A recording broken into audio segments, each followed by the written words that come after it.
Hey friends, happy November. I can't believe October has already come and gone.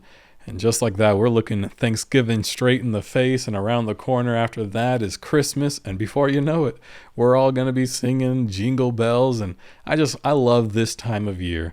I just wanted to hop on and give a quick housing market update of what happened in the last month of October. And so if you're thinking about selling, if you're thinking about buying, you have some good information in your back pocket to help you through the decision-making process.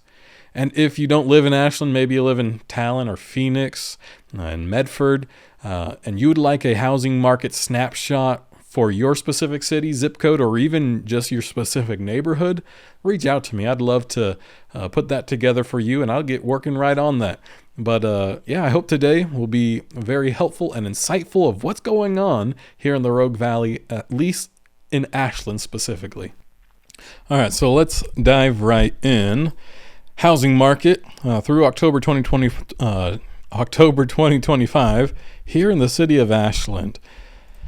What was the average sale price for the city of Ashland last month? And we saw that it was $610,000. And we understand here in the Rogue Valley in Southern Oregon, the prices of the housing in Ashland is pretty high compared to the neighboring cities here in Southern Oregon. So $610,000 was the average sale price. But if you compare that to last year was $599,900.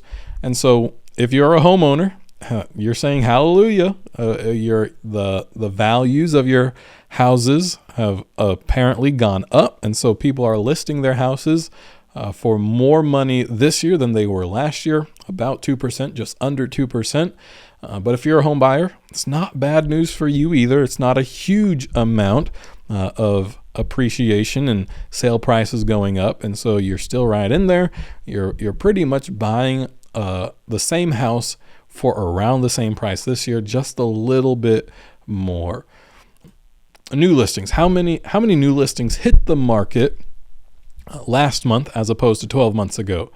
Well, there were 33 new houses that hit the market in Ashland this year, as opposed to 44 houses that hit the market in October of last year.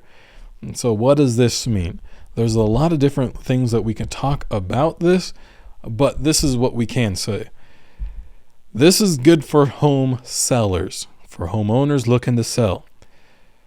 Not as many new listings hit the market this month, which means that there are not as many new options for buyers this month.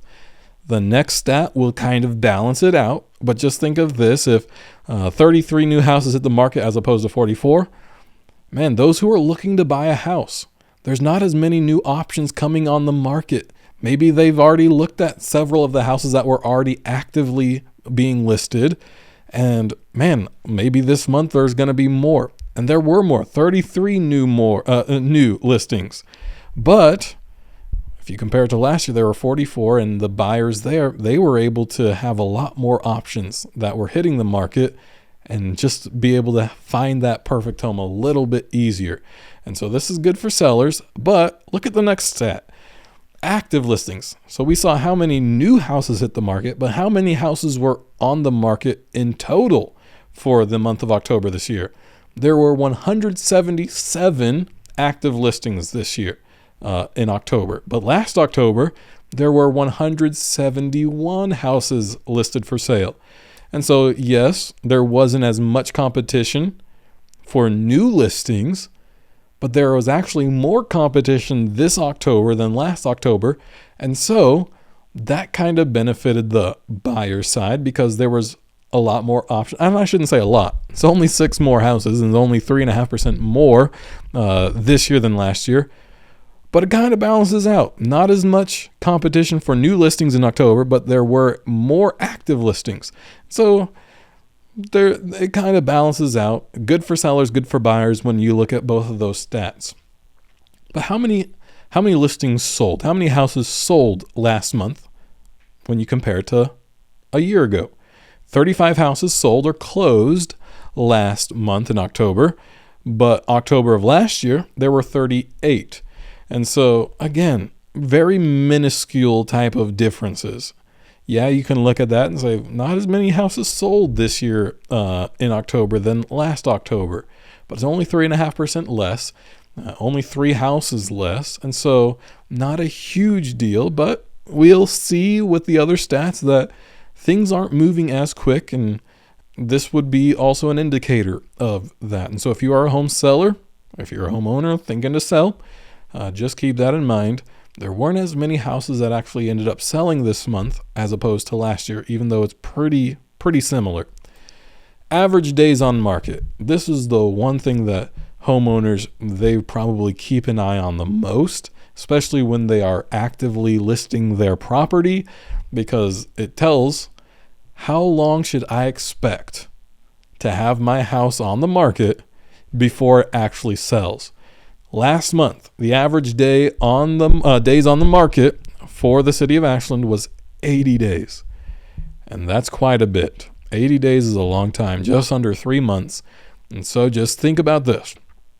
If you're getting a new job and you're moving out of state, or you're moving up to Portland, you're moving to Seattle, whatever the case is, you need to be in Phoenix, Arizona, and you start your job in February or March. Think about this. If you're waiting till the new year to sell your house, and you need to have that house sold by mid-February, you might not be giving yourself enough time. Now, can things change? Absolutely. In a month or two from now, maybe the average day on the market is going to be 65. Maybe, but we don't know that. So you just got to be aware of what's the average days on the market. But just know, on average, it's taken about 80 days. How does that compare to last year? Last year, average days on the market was 69 days. And so where it takes about 15% longer this year than it did the same time last year. And it's important to keep that in mind, as if you're thinking about selling, or you know you're going to be needing to sell, give yourself enough time for your house to sell. All right.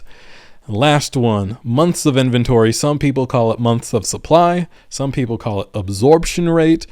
Really, this stat is a very good stat to tell you what the market looks like from a bird's eye view. Before I put the numbers up here, I'll tell you what the numbers will mean once you see the numbers. If you see anywhere between 0 to 3, that'd be 0 to 3 months worth of supplier inventory in the housing market.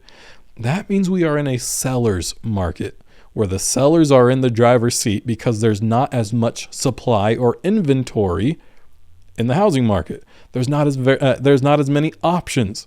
For example, if there were only 2 houses for sale in the city of Ashland, if someone wants to live in Ashland, their options are limited.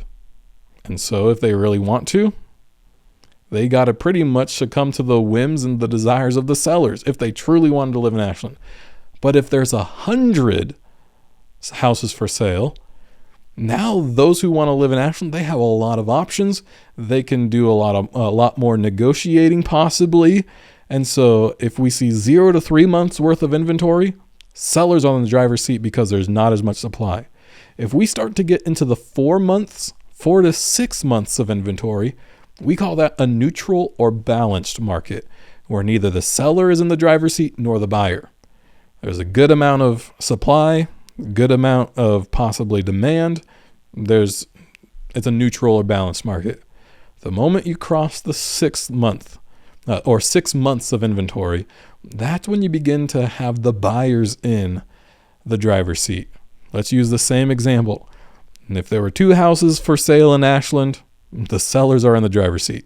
It's rare. There's not a lot of supply, which means there's going to be more demand for those 2 houses. If there's 100, there could be a good amount of a balanced market. But if there's 2,000 houses for sale in the city of Ashland, the buyers are in the driver's seat. They can literally go down 2 houses and probably find another house for sale. And for a same price that has more features and benefits, or for a less or cheaper price. And so the more houses there are on the market, the more the buyers are in the driver's seat. And so with that in mind, where were we last month? And then compared to a year from last month. In October 2025, last month, we were at 5.69 months of inventory. So if you remember, right as we get to around the 6 months of inventory range, we become in a buyer's market.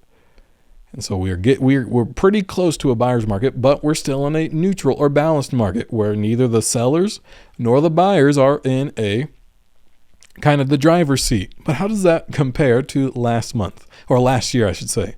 Last year, we were in a buyer's market here in the city of Ashland. It was 6.09. And so we were in a buyer's market. It's pretty similar, but there was more inventory last year this time than there is this year.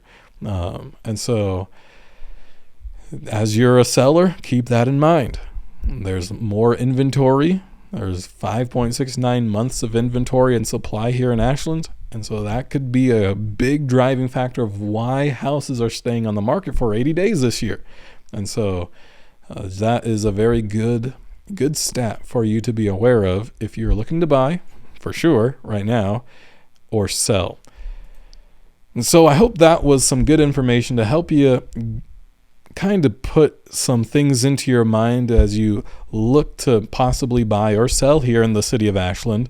And so I just want to put this out there. If you would love to see what your house could sell for, I'd love to meet with you. It'd be a free consultation, and I would give you a great plan for how you could sell your house for your top dollar and as quick as possible. If you're interested in that, I'd love to sit down with you and share that plan with you. Even if you don't use me, you can steal that plan that I give you and you can go use it with a different realtor. I believe in a no handcuff agreement. If you were to invite me over and I share with you this plan, I am not going to pressure you to sign any kind of contract with me. There's no pressure. I don't handcuff you. And even if you signed a contract with me to be your realtor to list your house, at any point, if you don't believe that I am doing my job, you can fire me on the spot. There's other things that I like to do with clients, but that's just one of them. And not very many realtors do that. And so feel free to, reach out to me. I'd love to do that free consultation with you. My goal is that your best interests are prioritized. If that'd be of interest to you, feel free to reach out to me, and I'd love to help out in any way I can. I hope you guys have a good rest of your day, and we'll talk soon.